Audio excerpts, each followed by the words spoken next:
Friends, എല്ലാവർക്കും online ക്ലാസ്സിലേക്ക് സ്വാഗതം. ഇന്ന് നമ്മൾ ഡിസ്കസ് ചെയ്യുന്നത് 7ാം ക്ലാസ്സിലെ സോഷ്യൽ സയൻസ് മോഡൽ ക്വസ്റ്റ്യൻ പേപ്പറാണ്.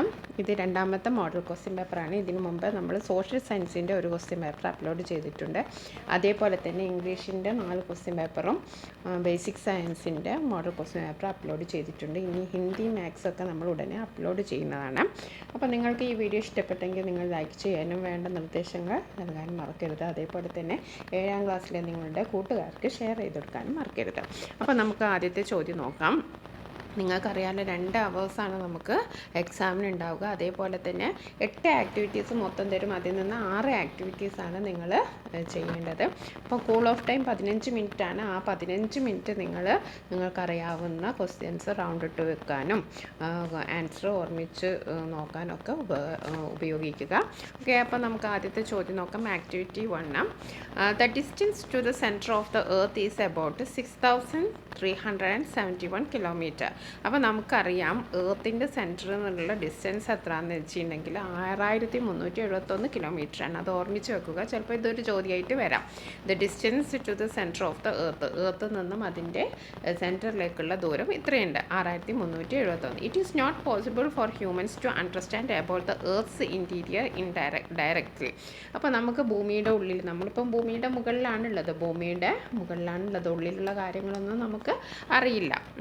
The knowledge about the interior of the earth is based on the scientific studies and conclusion. അപ്പോൾ ഈ ഒരു എർത്തിൻ്റെ ഇൻറ്റീരിയറിനെ കുറിച്ച്, ഉള്ളിലുള്ള കാര്യങ്ങളെക്കുറിച്ച് നമ്മൾ അറിയുന്നത് സയൻറ്റിഫിക് സ്റ്റഡീസിലൂടെയും അതേപോലെ തന്നെ ഒരുപാട് കൺക്ലൂഷൻസിലൂടെയാണ്.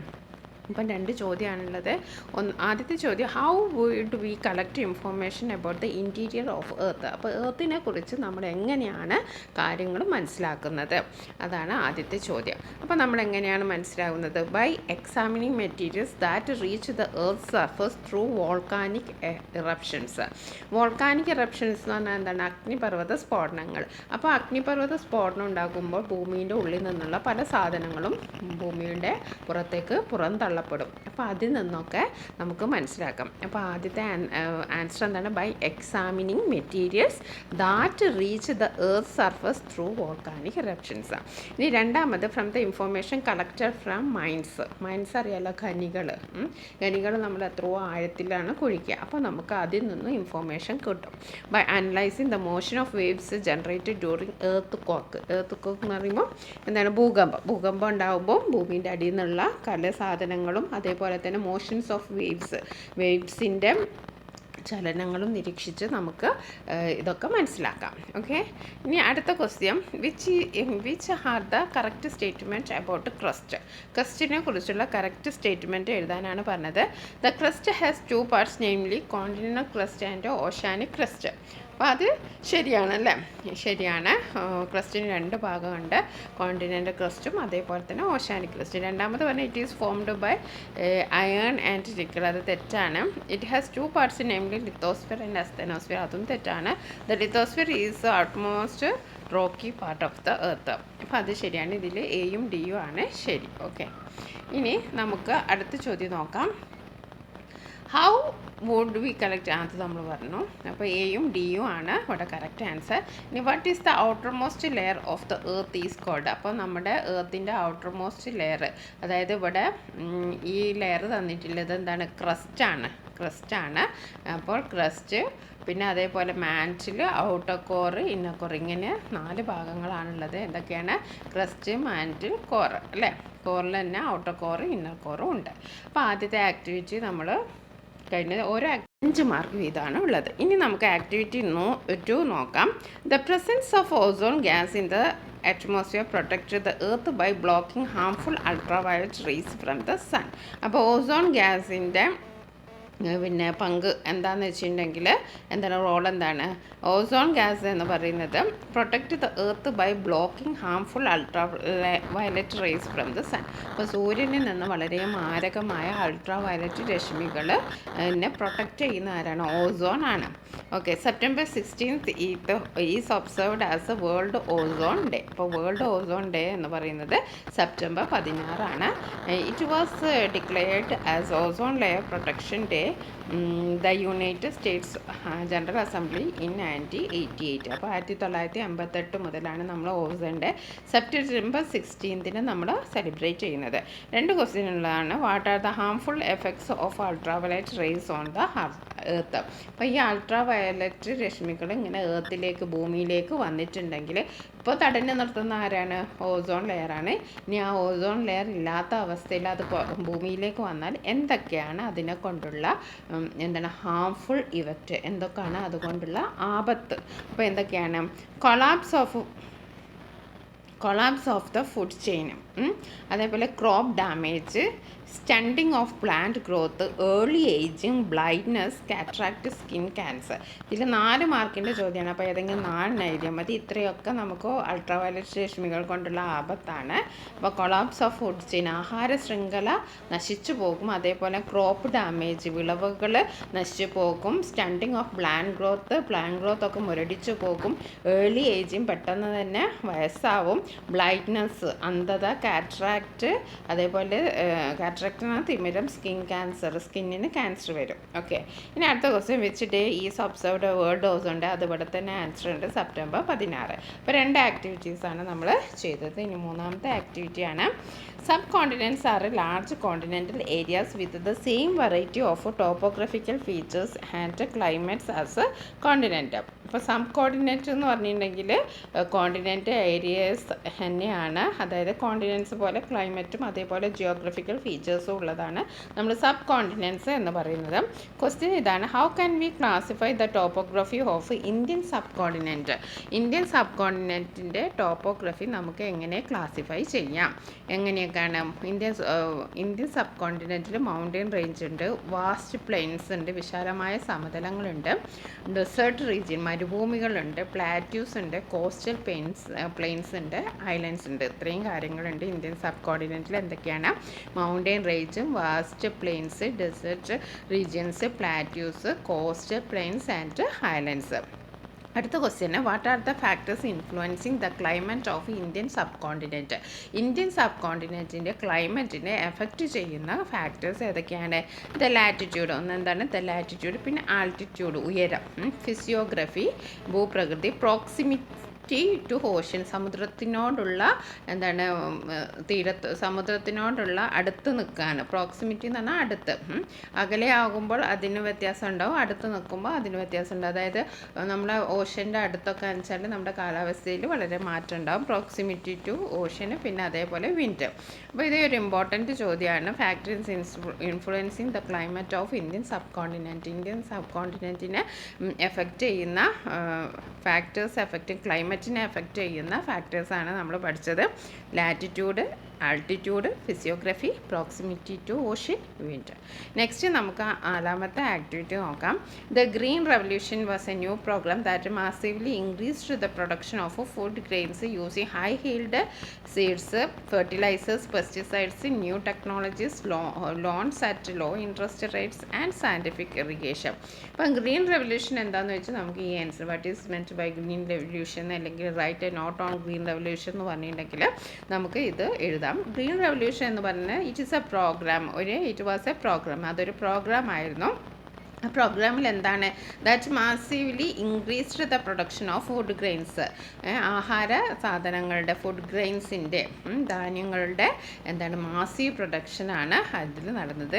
അത് എങ്ങനെയാണ് ആ പ്രൊഡക്ഷൻ സാധ്യമായത്? യൂസിങ് ഹൈ ഹീൽഡിങ് സീഡ്സ്, നല്ല വിളവുള്ള നല്ല ഗുണമേന്മയുള്ള വിത്തുകൾ ഉപയോഗിച്ചു, ഫെർട്ടിലൈസേഴ്സ് വളം ഉപയോഗിച്ചു, പെസ്റ്റിസൈഡ്സ് കീടനാശിനികൾ ഉപയോഗിച്ചു, ന്യൂ ടെക്നോളജി പുതിയ സാങ്കേതിക വിദ്യകൾ ഉപയോഗിച്ചു, ലോൺസ് അറ്റ് ലോ ഇൻട്രസ്റ്റ്, ഈ ലോണുകളൊക്കെ കുറഞ്ഞ ഇൻട്രസ്റ്റിൽ കൊടുത്തു. ഇങ്ങനെയാകും. പിന്നെ ആൻഡ് സയൻറ്റിഫിക് ഇറിഗേഷൻ, പിന്നെ ശാസ്ത്രീയമായ ഇറിഗേഷൻ എന്ന് പറഞ്ഞാൽ ജലസേചനം. നമ്മൾ കൃഷിക്കൊക്കെ വെള്ളം നനയ്ക്കാനുണ്ട്, അതിനാണ് ഇറിഗേഷൻ എന്ന് പറയും. ഇത്രയും കാര്യങ്ങളൊക്കെ സമന്വയിപ്പിച്ച് അതിൻ്റെയൊക്കെ ഒരു കോമ്പിനേഷനാണ് എന്ത് പറയുന്നത് ഈ ഗ്രീൻ റെവല്യൂഷൻ എന്ന് പറയുന്നത്. റെവല്യൂഷൻ എന്ന് പറഞ്ഞാൽ തന്നെ ഒരു വിപ്ലവമാണ്. അപ്പോൾ ഗ്രീൻ റെവല്യൂഷൻ എന്ന് പറഞ്ഞാൽ ഹരിത വിപ്ലവം. ഓക്കെ, ഇവിടെ ക്വസ്റ്റ്യൻ ഇതാണ്: A list out 2 advantages and disadvantages of green revolution. അപ്പം ഗ്രീൻ റെവല്യൂഷൻ്റെ ഒരു 2 അഡ്വാൻറ്റേജും 2 ഡിസഡ്വാൻറ്റേജും എഴുതാനാണ്. അപ്പം നമുക്ക് നോക്കാം. ബെനഫിറ്റ്സ് എന്താണ്? Increase in the production of food grains. Food ഗ്രെയിൻസിൻ്റെ ഭയങ്കരമായിട്ടുള്ള ഉൽപ്പാദനം കൂടിയല്ലേ. Increase in the production of food grains. The price of food grains dropped. അപ്പോൾ ഒരുപാട് ഫുഡ് ഗ്രെയിൻസ് വന്നപ്പോൾ എന്തായി? ആഹാര സാധനങ്ങളുടെ വില കുറയാൻ തുടങ്ങി. The price of food grains dropped. Ensured the self sufficiency in food. സ്വയം പര്യാപ്തത വന്നു. The black marketing and hoarding of food grains declined. Black marketing എന്ന് പറഞ്ഞാൽ എന്താണ്? കരിഞ്ചന്ത. അത് അതേപോലെ ഹോർഡിങ് ഓഫ് ഫുഡ്, പൂഴ്ത്തി വെപ്പ്, അതായത് സാധനങ്ങൾ പൂഴ്ത്തി വെക്കുക, എന്നിട്ട് വളരെ എന്താ പറയുക, സാധനം കിട്ടാത്ത അവസ്ഥ വരുമ്പോൾ അത് പുറത്തെടുത്തിട്ട് വലിയ വിലക്ക് വെക്കുക. അതൊക്കെയാണ് ബ്ലാക്ക് മാർക്കറ്റിംഗ് ആൻഡ് ഹോർഡിംഗ് എന്നൊക്കെ പറയുന്നത്. അപ്പോൾ അതൊക്കെ എന്തായി? ഇല്ലാതായി. അതാണ് ഗ്രീൻ റവല്യൂഷൻ കൊണ്ടുള്ള മെച്ചം എന്ന് പറയുന്നത്, ബെനഫിറ്റ്സ്. ഇതിൽ ഏതെങ്കിലും 2 പോയിൻറ്റ്സ് എഴുതാൻ മതി. നമ്മൾ 2 പോയിൻറ്റ്സാണ് എഴുതാൻ പറഞ്ഞത്. ഏതൊക്കെയാണ്? Increase in the production of food grains, the price of food grains dropped, ensure self sufficiency in food, black marketing and hoarding of food grains declined. ഇത്രയാണ് അതിൻ്റെ ബെനിഫിറ്റ്. ഇനി ഗ്രീൻ റെവല്യൂഷൻ കൊണ്ടുള്ള ലിമിറ്റേഷൻ നമുക്ക് നോക്കാം. Due to excessive use of water, ground water level decreased drastically. Excessive use of water, വെള്ളം അമിതമായിട്ട് ഉപയോഗിച്ച് ground water level എന്തായി? കുറഞ്ഞു പോയി. പിന്നെ excessive use of fertilisers and pesticides reduced natural fertility of the soil. അപ്പോൾ കൂടുതൽ ഉൽപ്പാദനം വേണ്ടിയിട്ട് കൂടുതൽ ഫെർട്ടിലൈസേഴ്സും അതേപോലെ പെസ്റ്റിസൈഡ്സും ഉപയോഗിച്ച് ആ നാച്ചുറൽ ഫെർട്ടിലിറ്റി ഉണ്ടാവില്ല, ഒരു മണ്ണിന് ഒരു സ്വാഭാവികമായിട്ടുള്ള ഒരു ഫലഭൂയിഷ്ഠത ഉണ്ടാവും, അത് നഷ്ടപ്പെട്ടു. നെക്സ്റ്റ് ക്വസ്റ്റ്യൻ എന്താണ്? Central and state governments are implementing many poverty alleviation schemes to eradicate the prevailing poverty in our country. Write the name of 2 such project and their objective. അപ്പോൾ നമ്മുടെ സെൻട്രൽ ഗവൺമെൻറ് അതേപോലെ തന്നെ state government ഒരുപാട് poverty alleviation schemes എന്ന് പറഞ്ഞാൽ ദാരിദ്ര്യം നിർമ്മാർജ്ജനം ചെയ്യാൻ, ദാരിദ്ര്യം ഇല്ലാതാക്കാൻ ഒരുപാട് സ്കീംസ് ഇംപ്ലിമെൻറ്റ് ചെയ്യുന്നുണ്ട്. അതിൽ ഏതെങ്കിലും 2 പ്രോജക്റ്റിൻ്റെ പേര് എഴുതുക, എന്നിട്ട് അത് വിശദീകരിക്കാനും ആണ്. ഇനി അടുത്ത ചോദ്യം: who is known as father of Indian green revolution? അങ്ങനെ 2 ചോദ്യമാണുള്ളത്. അപ്പോൾ നമുക്ക് father of Indian green revolution ആരാണ്? Doctor M.S. സ്വാമിനാഥനാണ്. ആരാണ്? Doctor M.S. സ്വാമിനാഥൻ. ഇന്ത്യൻ റവല്യൂഷനാണ് കേട്ടോ. ഫാദർ ഓഫ് ഇന്ത്യ ഗ്രീൻ റവല്യൂഷനാണ് ആര്? M.S. സ്വാമിനാഥൻ. ഇനി നമുക്ക് 2 പ്രോജക്റ്റ് നോക്കാം. മഹാത്മാഗാന്ധി നാഷണൽ റൂറൽ എംപ്ലോയ്മെൻറ്റ്, ഇതൊരു പ്രോജക്റ്റിൻ്റെ പേരാണ്.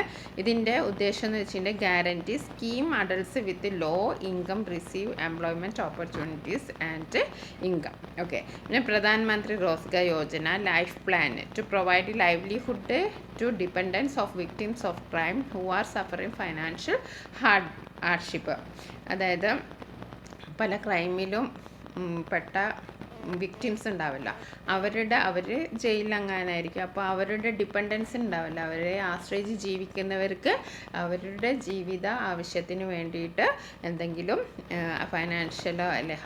ഫൈനാൻഷ്യലായിട്ടോ അല്ലെങ്കിൽ അവർക്ക് ജോലി നൽകുക, അങ്ങനെയുള്ള കാര്യങ്ങളാണ് ലൈഫ് പ്ലാനിൽ നടക്കുന്നത്. പിന്നെ Ayyankali urban employment guarantee scheme, public distribution system, mid day meal scheme for 1st to 8th grade school children, Subhiksha Kerala scheme, ഇങ്ങനെ ഒരുപാട് സ്കീംസ് ഉണ്ട്. ഏതെങ്കിലും 2 മാത്രം എഴുതിയാൽ മതി. 2 മാർക്കിൻ്റെ ചോദ്യത്തിൻ്റെ മാർക്കിനനുസരിച്ച് നിങ്ങൾ ആൻസർ ചെയ്താൽ മതി. അപ്പോൾ നമ്മൾ 4 ആക്ടിവിറ്റീസ് ഡിസ്കസ് ചെയ്തു. ഇനി 5ാമത്തെ ആക്ടിവിറ്റിയാണ്. Majority of the people of India are engaged in agriculture. Every crop has a certain periods for sowing and harvesting. There are mainly 3 agriculture seasons in India. അപ്പോൾ ഇത് നമ്മൾ പഠിച്ചാണല്ലോ, അഗ്രികൾച്ചർ സീസണിനെ കുറിച്ചൊക്കെ നമ്മൾ പഠിച്ചാണ്. അപ്പോൾ ഇവിടെ ഒരു ടേബിൾ തന്നിട്ടുണ്ട്, അത് നമ്മൾ ഫില്ല് ചെയ്യണം. ഇവിടെ ഖാരിഫ്, റാബി, പിന്നെ ഏതാണ് സീസൺ സെയ്ദ്, ഇങ്ങനെ 3 സീസണാണുള്ളത്. ഏതൊക്കെയാണ് അഗ്രികൾച്ചർ സീസൺസ്? ഏതൊക്കെയാണ്? ഖാരിഫ്, അതേപോലെ തന്നെ റാബി സെയ്ദ്. ഇനി ഖാരിഫ് വരുന്നത് ജൂൺ ജൂലൈയും. അതിലെ ക്രോപ്സ് എന്തൊക്കെയാണ്? ക്രോപ്സ് പാടി, cotton, jute, jowar, bajra.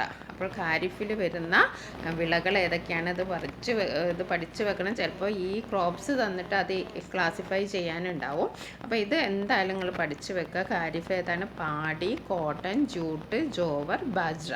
Okay, ഇനി അടുത്തത് നമ്മൾ പഠിക്കാനിരിക്കുന്ന റാബിയാണ്. റാബിൻ്റെ മന്താണ് ഇവിടെ കൊടുത്തിരിക്കുന്നത്. ഒക്ടോബറും നവംബറുമാണ്. Rabi October November. പിന്നെ ക്രോപ്സ് ഏതൊക്കെയാണ്? Wheat, pulses, mustard. അപ്പോൾ ഇത് ഖാരിഫാണ്, ഇത് റാബിയാണ്. ഒക്ടോബർ നവംബർ മാസങ്ങളിലാണ് വീറ്റും പൾസും മസ്റ്റാർഡും ആണ്.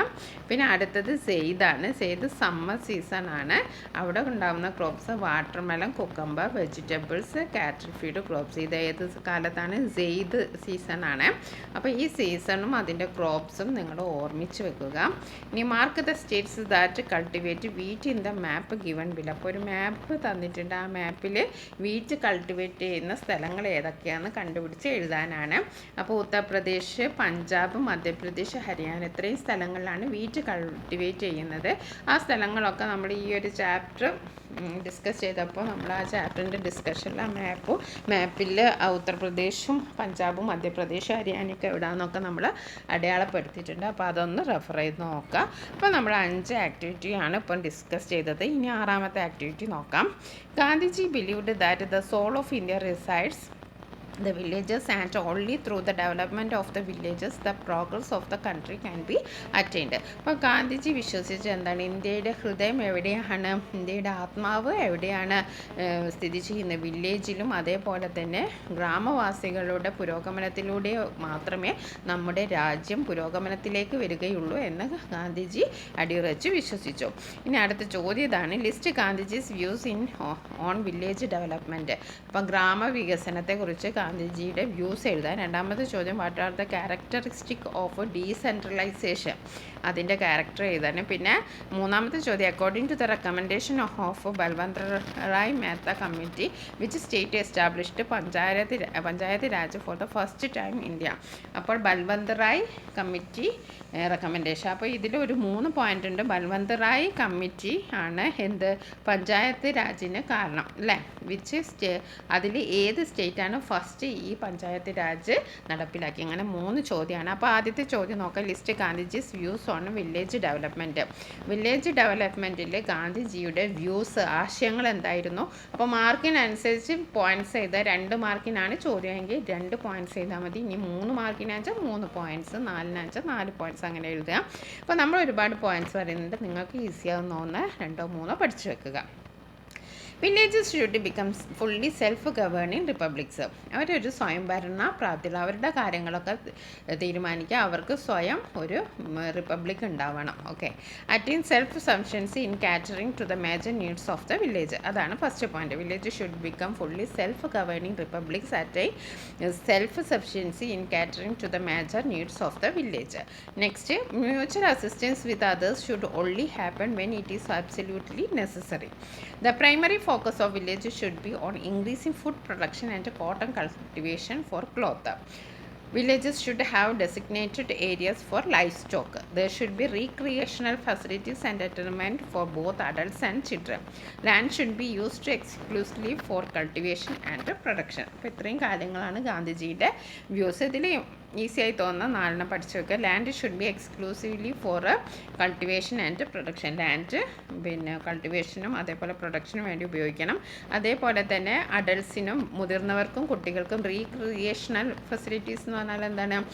വിനോദങ്ങൾ, അവരുടെ കലാപരമായ കാര്യങ്ങൾക്കും അതുപോലെ വിനോദങ്ങൾക്കുമായിട്ട് എന്തെങ്കിലും ഒരു സംഭവങ്ങളൊക്കെ വേണം. പിന്നെ അതേപോലെ തന്നെ എന്താണ്, വില്ലേജസ് ഷുഡ് ബി ഫുഡ് പ്രൊഡക്ഷനും അതേപോലെ തന്നെ കോട്ടൺ കൾട്ടിവേഷനും ഒക്കെ അതിന് വേണ്ടിയിട്ടുള്ള ഇമ്പോർട്ടൻസ് കൊടുക്കണം. ഇത്രയും കാര്യങ്ങളാണ് പറഞ്ഞത്.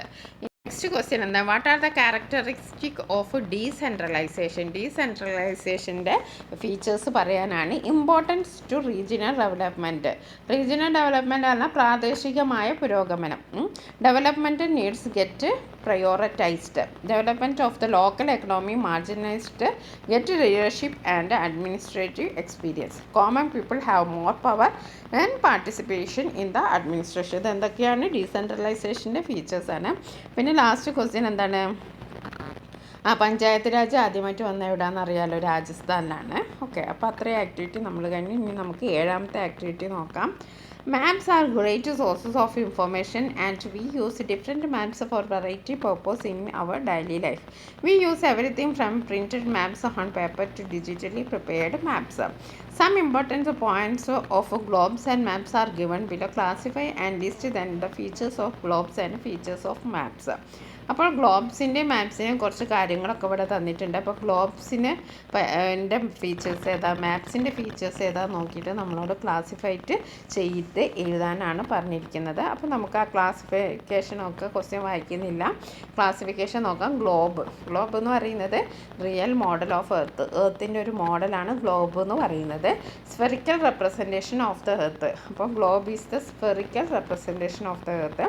Next point gives a comprehensive visual use of earth as it is illustrated completely. Longitudinal lines are illustrated as semicircles and latitudinal lines are illustrated as concentric circles. അപ്പോൾ ഗ്ലോബിൻ്റെ സ്ട്രക്ചർ നമ്മൾ മനസ്സിലോർത്താൽ നമുക്കിതൊക്കെ അറിയാം അല്ലേ. ഇനി അടുത്ത മാപ്പ് എന്ന് പറഞ്ഞാൽ എന്താ, 2-dimensional image of the earth. ഇതെന്ന് പറയുന്ന real model of the earth ആണ്. Okay, representation of the whole earth or a portion of it on a plane surface. Latitudes and longitude are illustrated as straight lines. ഇവിടെ എങ്ങനെയാണ്, straight ലൈൻസിലാണ്. ഇവിടെ semi സർക്കിളും അതേപോലെ concentric സർക്കിൾസിലും ആയിട്ടാണ് മാപ്പിൽ represent ചെയ്യുന്നത്. ഇവിടെ straight lines ആണ്.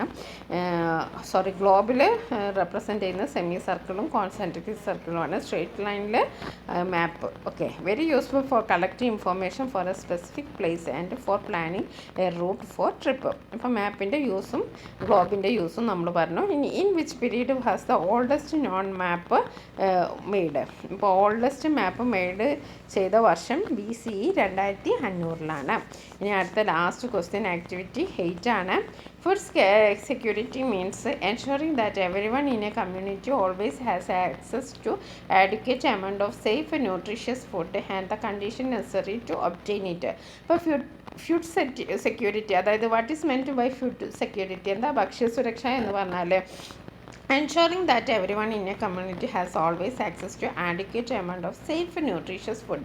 അപ്പോൾ ഏതൊരു കമ്മ്യൂണിറ്റിയിലെ എല്ലാവർക്കും തുല്യമായ നല്ല സേഫായിട്ടുള്ള സുരക്ഷിതമായ പോഷകസമൃദ്ധമായ ന്യൂട്രീഷ്യസ് ഫുഡ് എല്ലാവർക്കും കിട്ടേണ്ട ഒരു സാഹചര്യം ഉണ്ടാക്കുക എന്നതാണ് ഫുഡ് സെക്യൂരിറ്റിൻ്റെ മെയിൻ എയിം. അപ്പോൾ ensuring that everyone in community always has access to adequate amount of safe nutritious food and conditions necessary to obtain it. Though we are trying to ensure food security through increased food production and streamlined public distribution system, we are still facing some challenges. ഇപ്പോഴും നമുക്ക് കുറച്ച് challenges ഉണ്ട്. Why can we ensure food security? നമുക്ക് food security ensure ചെയ്യാൻ പറ്റുന്നില്ല. അതിനുള്ള കാരണം എന്താണെന്ന് ചോദിച്ചത്. Next question, which are government institution that distribute food grains at subsidiary rate, find more complete and list. അപ്പം ഗവൺമെൻറ് ഇൻസ്റ്റിറ്റ്യൂഷന് അത് ഫുഡ് ഗ്രെയിൻസ് ഒക്കെ സബ്സിഡി റേറ്റ് കൊടുക്കുന്ന ഗവൺമെൻറ്റിൻ്റെ സ്ഥാപനം ഏതൊക്കെയാണ്? അപ്പോൾ സിവിൽ സപ്ലൈസും നീതി സ്റ്റോറും ഇവിടെ കൊടുത്തിട്ടുണ്ട്. അപ്പോൾ 2 ചോദ്യമാണുള്ളത്. നമുക്ക് ആദ്യത്തെ ചോദ്യം നോക്കാം. ഫുഡ് സെക്യൂരിറ്റി എന്താണ് എൻഷുർ ചെയ്യാൻ കഴിയാത്തത്? ഒന്നാമത് പോപ്പുലേഷൻ ഗ്രോത്ത്, ജനസംഖ്യ വർധനവ്.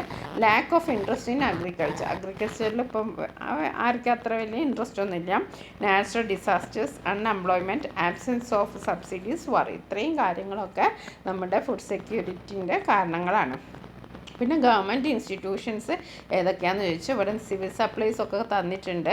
ഇനി ത്രിവേണി നമുക്ക് എഴുതാം. Triveni super market, public distribution system, നന്മ സ്റ്റോർ, മാവേലി സ്റ്റോർ, ഹോർട്ടിക്രോ. അപ്പോൾ ഇത്രയും കാര്യങ്ങളാണ് നമ്മൾ 8 ആക്ടിവിറ്റീസാണ് ഡിസ്കസ് ചെയ്തത്. നിങ്ങൾക്ക് എല്ലാവർക്കും മനസ്സിലായി എന്ന് കരുതുന്നു. അപ്പോൾ നിങ്ങൾക്ക് വീഡിയോ ഇഷ്ടപ്പെട്ടെങ്കിൽ ലൈക്ക് ചെയ്യാനും വേണ്ട നിർദ്ദേശങ്ങൾ കമൻറ്റ് ചെയ്യാനും നിങ്ങൾ മറക്കരുത്. 7ാം ക്ലാസ്സിൽ നിങ്ങളുടെ ക്ലാസ് ഗ്രൂപ്പിലേക്കൊക്കെ ഇതൊന്ന് ഷെയർ ചെയ്ത് കൊടുക്കുക. Thank you for watching this video. നമുക്കിനി വേറൊരു വീഡിയോയുമായിട്ട് വീണ്ടും കാണാം.